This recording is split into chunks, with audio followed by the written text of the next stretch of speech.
So one of my favorite characters, a reoccurring guy called the Undesirable Truth, decided to take his gig and find out what people think about red pill realities overseas. And this time he goes to Barcelona, one of my favorite cities in the world. What's it like dating in Barcelona? I'm in a relationship for a long time, so... How long have you been with him? 5-6 years. How do you keep a relationship lasting that long? Patience. Patience and loyalty. Do you think it's easy to stay loyal in a city like Barcelona? No, but not in a city nowadays. At what point could you see yourself moving in with him? 2-3 years. But you've been with him for 6. Yes. So why even stretch it out to 9? Because I think it's too expensive and I have to make more money. Would you split the bills with him? Yes. You wouldn't expect him to pay everything? No. Why not? Why?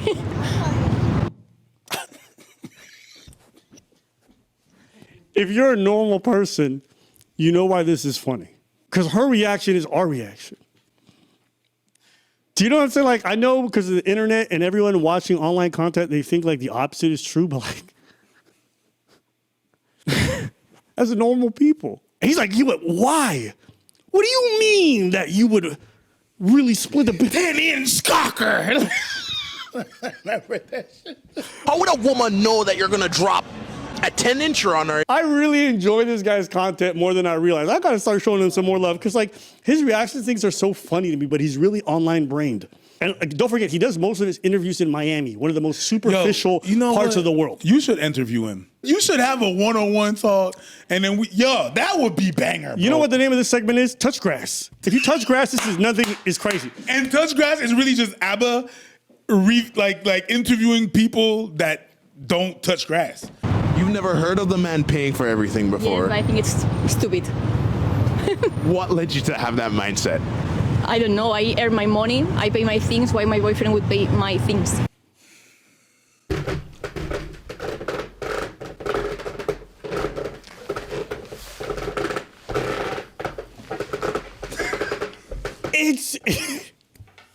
I was so happy that this guy left Miami to go do an interview because I was so sick of people sending me this guy's fucking retarded clips of like, women are. Miami's not a real place. Brickell in Miami is not a real place.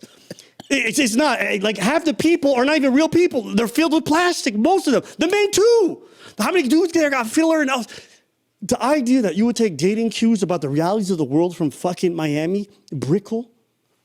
And I want to say Brickell specifically because if you've ever been to Miami, Brickell is its own place for transplants. People who are not from there go to Brickell. So it's not even what Miami represents. And I was watching, I was just laughing. He did a bunch of other interviews in Spain, overseas. And I think it's actually a really cool thing. This is why I like this guy. Because even the stuff that doesn't really agree with his worldview, he'll often share it. And I appreciate that. Because he doesn't have to. But this is a normal person. And when I say I don't understand a lot of this red pill goofiness where they're like, I expect my dating experiences reflect what she's talking about. Be it in America or other places. But I also don't go to Brickell to date. I don't go to, fucking Plastic Central to find my wife. I don't do that. I don't go on Instagram and scroll and be like, oh, yeah, fucking men, my money's my money, your money's my money. Like, I don't date people who say... Is that the majority of people? That what you see, that what you just posted? Yes. And I don't have to say it's my opinion, it's reality. Most people can't exist without 2 people paying an income. It's not possible to live today on one person paying all the bills. It's tough. It's just, for most people, it's not a reality. Most people are not making high 6 or mid 6 figures. With cost of living going up, you can't have a relationship or a marriage, and most people are gonna live with one person paying all the bills. That is fantasy. That is a dream life for people. I'm not giving you my opinion. Statistics all show that not only do women, like most middle class, out-earn men, but they're all pitching in because they have to. Unless they want their dude to live in a fucking shoebox with them, they have to pitch in. So this is not a real life that they're describing. It's just that maybe I've been out of it for so much. It's not even so much that they also, not that they have to, but a lot of them, I think, they want to. Yes. They feel like they want to pay stuff. It's crazy because one thing about being an adult and being able to afford bills that you were not able to afford before, men or women, I think it's a thing. It's like, oh my God, I can't believe I'm able to do that. I'm paying this. I'm adulting. I'm doing my thing. True. Yeah, your tax account comes in the mail and you're like, it's crazy, but I can afford it. It's super fucked up, but kind of fucking did that. And I think that women think about that too. maybe I've been wrong. I'm not a woman. You guys tell me. His money is his money. Your money is your money. Ain't no way he fucking said that line before. I didn't watch this video.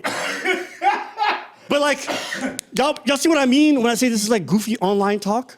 I'm not saying I've never met a woman who speaks like this. But when they spoke like that, I'd expected it. Because I kind of, yeah. You smell the Chanel? I don't know if it was Chanel. It just, it smelled expensive. You know what I say? It smelled... expensive and not bought? Yeah. Gifted, maybe? Oh, unreasonable. I loved it. Yes, okay. Yes, and I got my money's worth. Now, with that in mind, it was transactional. She admitted, I admitted, we all loved it. But you're not going to get her soul. It's okay, as long as I get the whole.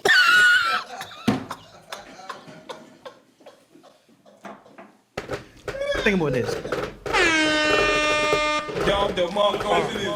Did you have to pay her bracelet? What, the tennis thing? I don't know. Anyways, moving on. I got a tennis racket.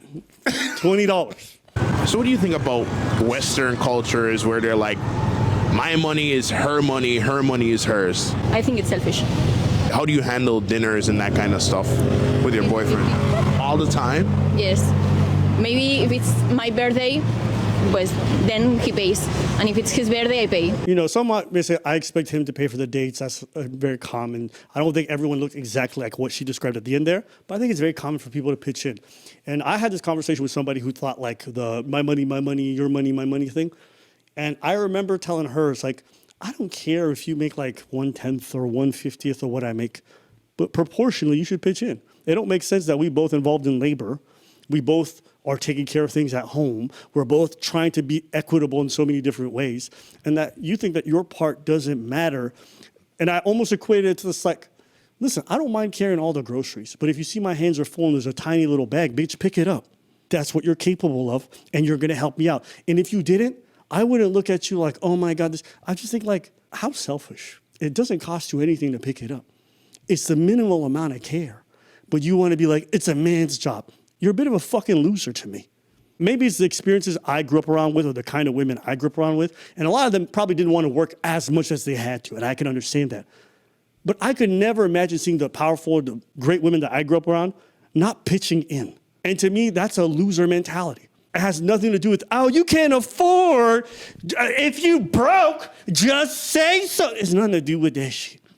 I could afford it. I just think, why would I afford or pay to invest in myself in someone who's that selfish? Hey, That's it. Most people that say the thing that, hey, if you broke, just say so, they're lonely. I didn't say single. They're lonely.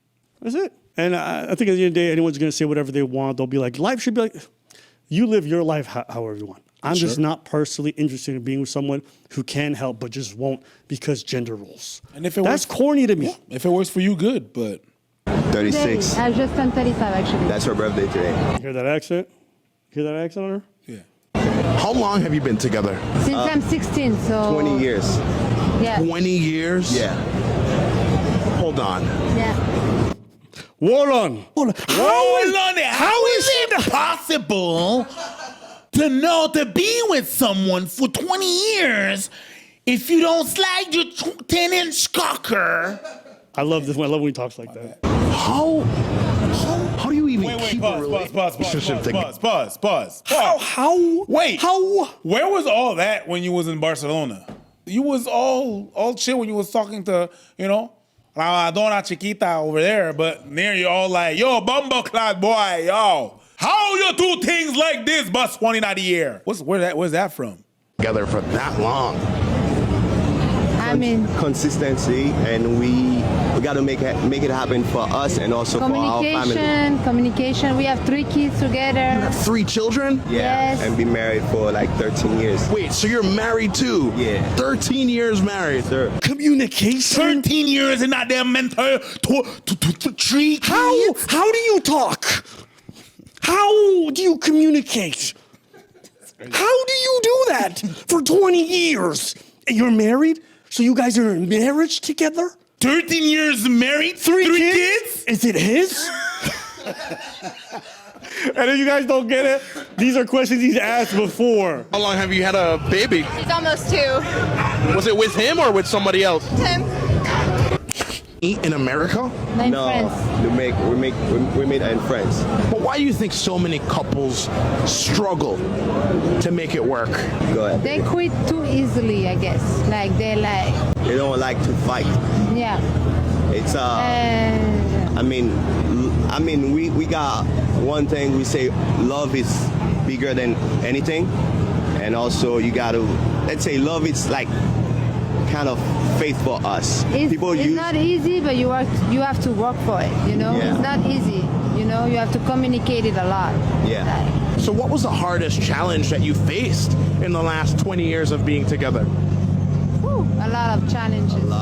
I imagine she had to deal with a super Negro, so I'm sure for her it must have been. How do you marry for 20 years as a super Negro? This is another quote from him, so don't look at me like I'm crazy. We're gonna look at you like you're crazy. That's a real quote. So how does a super Negro of sorts please a woman in the bedroom? Super Negro. We spend a lot of time covering videos. We see all the people on Instagram. But how do you spend time covering videos? Sorry. Go ahead. All right. I'm done. Yeah, I just think guys really don't spend too much time with like a lot of this online world of the red pill stuff or watching these videos from people who live in Brickell or anywhere else like that. Just go outside, man. Go to your communities and ask yourself, are people really like that? And if your communities look like that, maybe it's a different conversation. Also, don't you let your bad experiences define a lot of this stuff. In my experience, folks will talk about one or two people they met, and they'll be like, because they don't want to relive that. But if you go outside long enough, you'll find people just like this all everywhere. So Go touch grass. Online is not real. Just go touch grass, man.